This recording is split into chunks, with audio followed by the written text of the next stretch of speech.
Merhaba arkadaşlar, kanalıma hoş geldiniz. Bugün size iki şiş, çok hoş, çok güzel, farklı bir örgü modeli anlatacağım. Çok kolay modelim, sadece iki sıradan oluşuyor ama çapraz şekilde ilerlediği için size 4 sıra şeklinde anlatacağım. Ön yüzden de düz, arka yüzden de düz öreceğiz arkadaşlar. İp olarak şöyle orta kalınlıkta bebeğini kullanacağım. Şiş olarak ise 3 numara şişle öreceğim. Modelinden bahsedeyim. Modelim 2 ilmek ve katları artı 1 ilmek fazla atarsanız tam denk düşüyor. Evet, şöyle ipimi kenara alayım.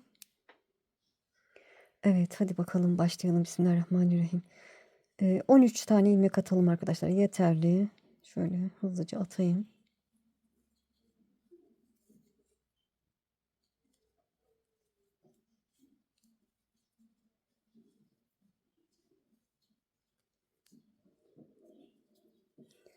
Evet, 3, 6, 9, 12 ve 13 tane ilmek attım. Çevirdim. Arka yüzdeyim. Modelimizin ilk sırası arka yüz diyelim arkadaşlar. Arka yüzden başlıyor. Siz lastik örgüden sonra ne örecekseniz, bebek yeleği mi artık hırka mı ne örecekseniz, arka yüzden düz örerek başlayın. Ön yüzde haroşa ters görüntüsü olması lazım.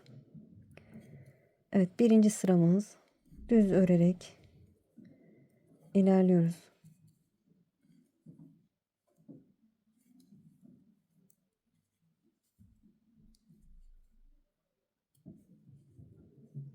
Çok kolay ama çok farklı duruyor arkadaşlar. Yelek, hırka örebilirsiniz. Dokusu biraz kalın oluyor.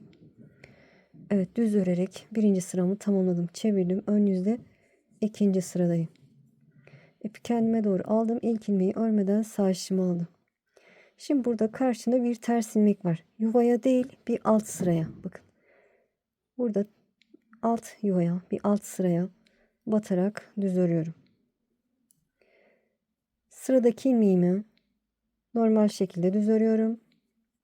Sıradaki ilmeğe gelince bir alt yuvaya, bakın buraya bir alt yuvaya batarak, buna sert sık örmüşüm. Alt yuvaya batarak düz örüyorum.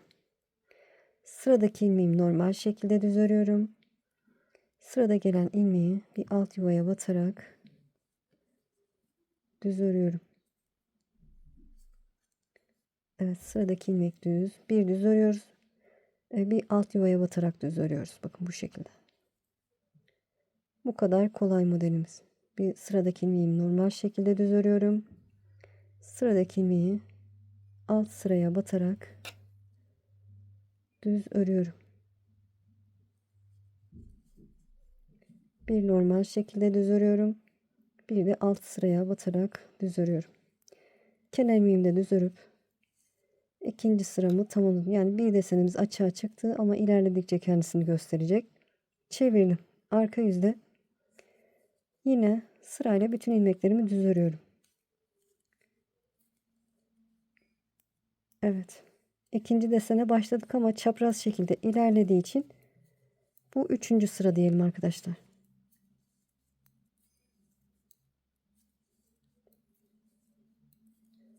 Evet, sırayla bütün ilmeklerimi düz ördüm, çevirdim. Ön yüzde dördüncü sıra.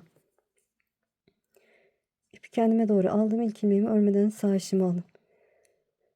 Birinci sırada, pardon, ikinci sırada burada alt yuvaya batarak örmüştük. Şimdi onu normal şekilde düz örüyorum. Sıradaki gelen ilmeği bir alt yuvaya batarak örüyorum.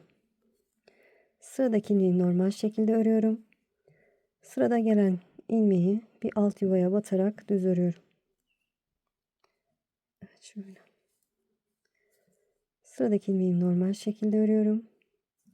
Şöyle ilerledikçe ya bir sonraki desende nerede ne yapacağınızı bileceksiniz arkadaşlar. Hangisine alta, hangisine üste batacağınızı, yani normal yuvasına batacağınızı anlayacaksınız.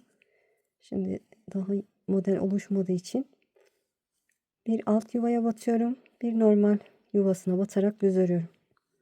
Kenar ilmeğimi de örüp sıramı tamamladım. Evet, iki desen çalışmış olduk ama yine açığa çıkmadı arkadaşlar. Ne yapıyorduk? Arka sırada Hiçbir işlem yok. Sırayla bütün ilmeklerimi düz örüyorum.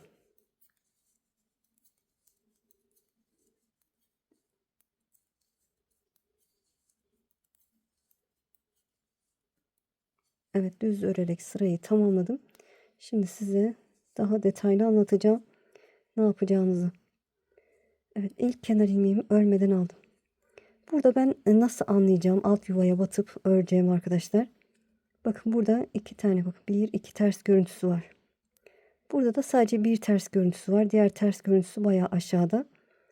Bu iki tane yakın ters görüntüsü olduğunda burada alt yuvaya, bakın buradaki boşluğa batarak düz örüyorum. Sıradaki bakın ta aşağıda duruyor. Diğer ters görüntüsü, o yüzden bunu normal şekilde örüyorum.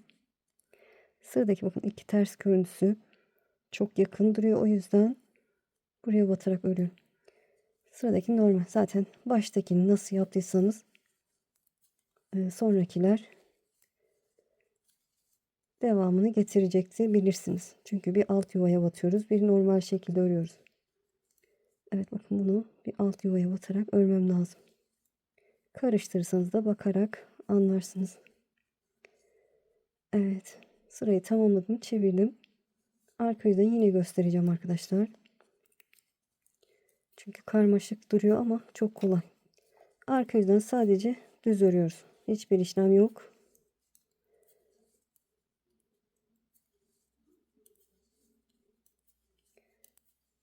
Ön yüzden de çevirdim.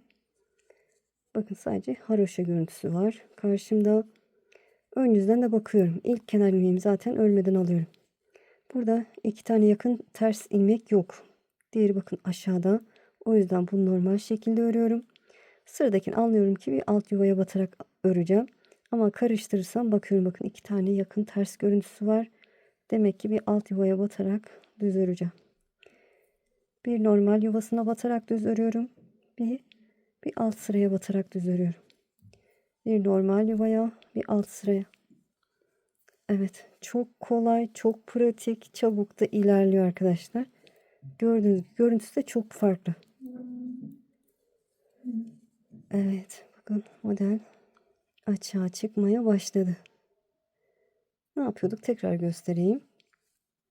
Arka yüzde işlem yok, sadece düz örüyoruz. Arka yüzde de güzel duruyor. Böyle çift tarafı kullanılabilir. Bebek battaniyesi de örebilirsiniz. Bakın arkası da bu şekilde. Kalın iplerle örebilirsiniz. Kalın tok duruyor çünkü. Çevirdim. Ön yüzde. Tekrar göstereceğim. İlk kenar ilmeğimi örmeden aldım. Şöyle bir bakıyorum. Burada iki ters birbirine çok yakın. O yüzden anlıyorum ki bir alt yuvaya batarak öreceğim. Sıradaki bakın ters, buna yakın ters yok. Aşağıda var, burada var. O yüzden bunu normal şekilde örüyorum. Evet, bir alt yuvaya batarak düz örüyorum. Bir normal yuvaya batarak. Çok kolay, çok da basit. Çok da güzel. Evet, tamamdır. Şöyle ipimi kenara alayım. İpimi diyorum, şişimi. Bakın bu şekilde çıtı pıtı. Şöyle size bir parça da ördüm, onu göstereyim. Gördüğünüz gibi farklı bir model. Arkası da bu şekilde.